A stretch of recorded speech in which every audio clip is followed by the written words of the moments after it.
The thing that is new about the terrorism that we're seeing now is the use of smaller sophisticated attacks, lone wolf type terrorist incidents.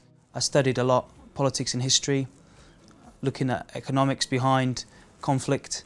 After university, I followed this up by going to United Nations. I worked for the International War Crimes Tribunal for the former Yugoslavia.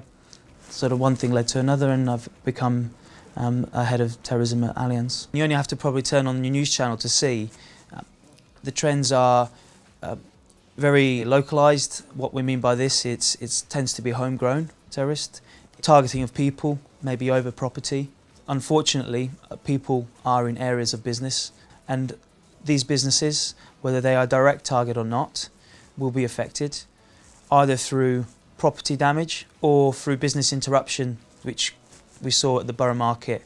If you look at the Manchester Arena attacks, what you'll find is that people may choose to go elsewhere instead of Manchester. The businesses in that area will have business interruption losses, but over a longer period of time. There are various factors that could increase a client's exposure to terrorism. If you look at the trends over the few years, you'll notice that there are key industries that have been targeted more than others. Transportation, particularly rail and aviation, retail, and also hotel and leisure industries.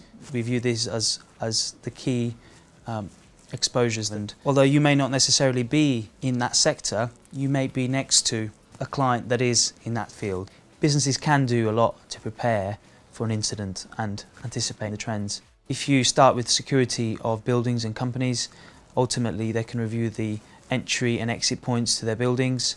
They can also review their cyber security and whether that is fit for purpose. They have to look at realistic disaster scenarios to their own business following a terrorism attack. There have been enough terrorist attacks for them to anticipate what could happen close to them, and I think they need to focus their responsibility to their customers and their safety. On the other side, if something does happen, they can also focus on contingency planning with advice from security companies externally.